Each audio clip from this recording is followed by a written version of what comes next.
Oh, what's good, people? It's been quite a while. Been going through some things. I'm good. I'm good personally, but I took a break. Um, Needed a break from covering basketball for a while, so it took me like a 1 to 2 day break. I've still been watching the games here or there, but I wanted to just give myself some breathing room. There's a lot of stuff that's coming that's like bigger than basketball that I really would love to discuss. So I will be having videos on music. Obviously, you have Kendrick Lamar's new album and some more things. But for today, let's get right into the games from yesterday. First off, I gotta be honest, the playoffs were mid outside of the Warriors and Memphis series to me. That series and also the Bucks versus Boston series. But if we're being real, both of those games were blowouts in the first two. So the only close and competitive series we've really seen up to this point would be the Warriors versus the Grizzlies, which by the way takes place today. Can't wait to watch. That's gonna be a amazing game. But anyway, so yeah. So basically, now both teams in the Miami Heat and the Phoenix Suns took 2-0 leads to basically force elimination against the other teams that they were playing.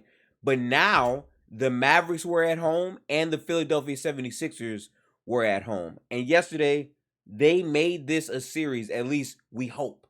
Because they can still go home in 5 games, but they made it a series at least. So we're going to start with the Philadelphia series. And I just got to say, Joel Embiid being back, he is a baller. Much respect to Joel Embiid. He did not shoot the ball particularly well. When he was out there, he was impacting the game so much, both defensively, but also just his offensive gravity in the James Harden pick and roll. Like, it helped it make it easier for James Harden to generate high quality looks. And he was still a matchup problem as far as being able to get to the free throw line, pass out, and just create more plays for his teammates. So shout out to Embiid because he's playing through injury every year. He doesn't make excuses. If he can play on it, he gonna play on it, and he's played through multiple injuries.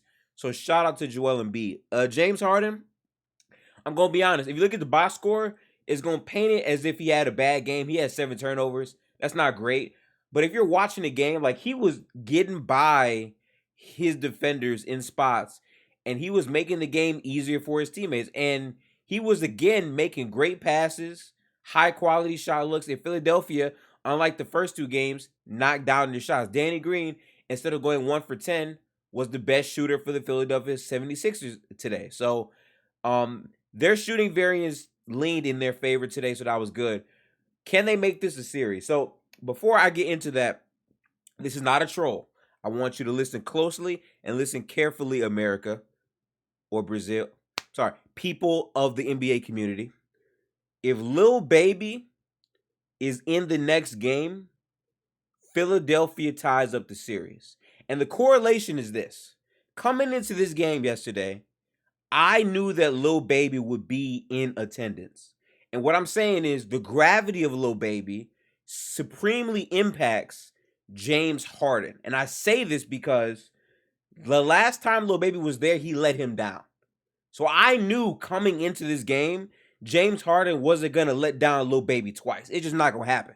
So from my perspective, um, Lil Baby being there for game 3, I thought James Harden would play better, and he did. But the gravity of Lil Baby on that Philly team, like you're seeing the impacts that really paid. So shout out to Lil Baby. Hopefully he comes to the next game, and I think then they could tie the series. In all seriousness, though, Joel Embiid I think will be a lot better next game, and just having him on the court compared to some other liabilities who will not be named just makes life easier on the team itself. And again, you saw my biggest criticism for Miami pop up. Their lack of consistent, efficient half court offense. That's going to be the issue with their team moving forward, but they're still a really deep team. So they should still be able to win this series, but it's going to be dependent on how dominant Joel Embiid can really be, especially after Spoelstra gets the chance to adjust to having to play a injured Joel Embiid. So we'll see how that goes. But going to the other series, Mavericks Suns, which by the way, the Suns have been smacking up the Mavericks in the first 2 games that they played. Yeah, the Mavericks got some get back in this game.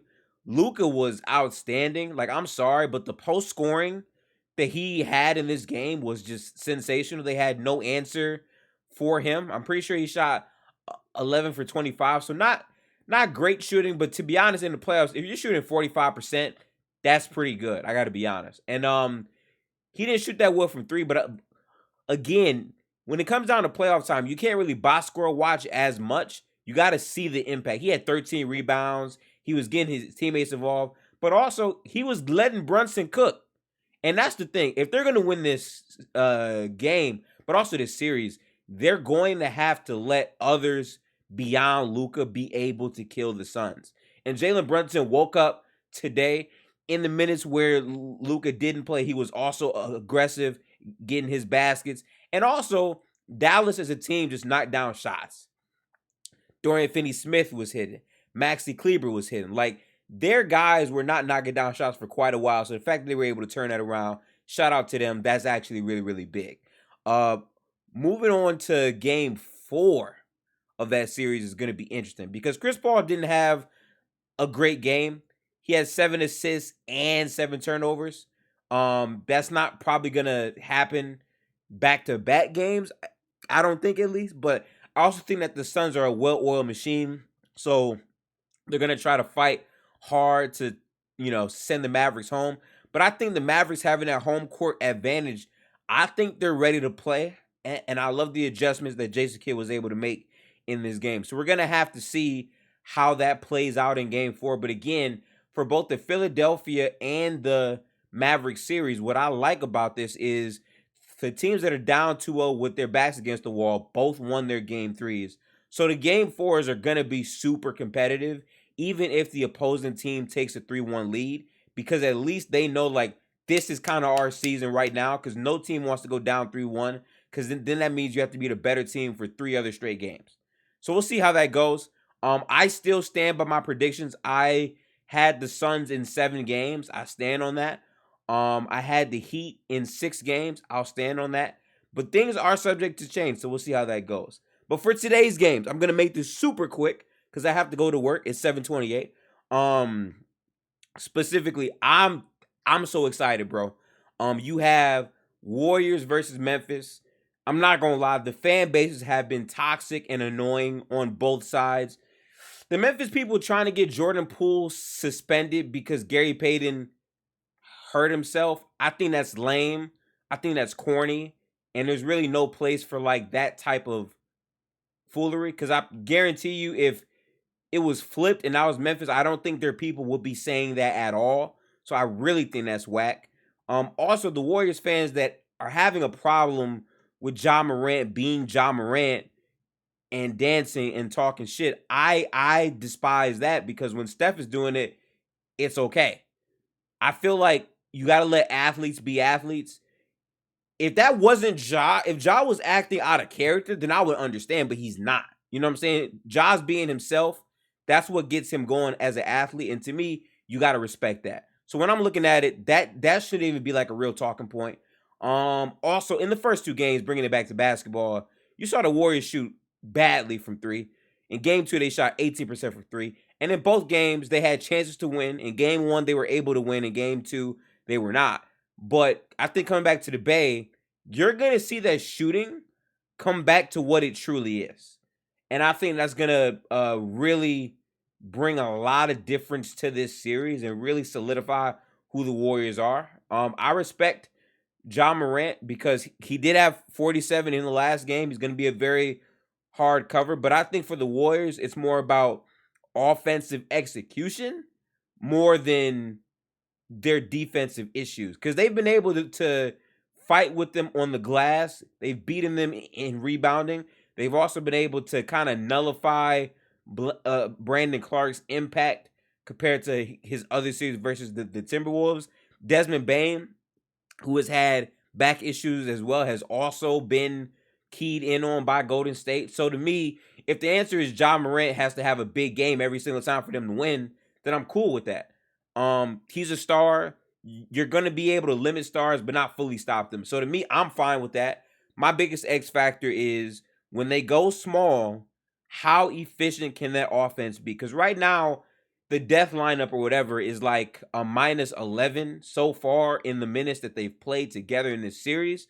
But I think that at home, where all the shooting comes back, when they're actually like being a very productive offense and not in foul trouble, they can be effective. So I still want to see how that lineup fares up, and I still want to see how they close out the games in the fourth quarters. I still think there's a lot of coverages to where sometimes you need to blitz Ja off top and not let Ja get single coverage. I think the way you guard Ja Morant is you give him different type of looks. So I'm hyped for that. And obviously Boston Bucks, we got to see how that pans out. Giannis could have a masterclass because he has not been great in these past two games, but they're at home now. So again, we'll see. A lot of good games today. A lot of good games yesterday. The NBA playoffs has been very, very exciting, and the next round is going to be even crazier. So I'm gonna hit out on that. I don't have time to edit a single thing in this video, so I will not be. Um, but I'll catch y'all in the next video. There'll also be more videos on things outside of basketball. But peace out, people. Peace.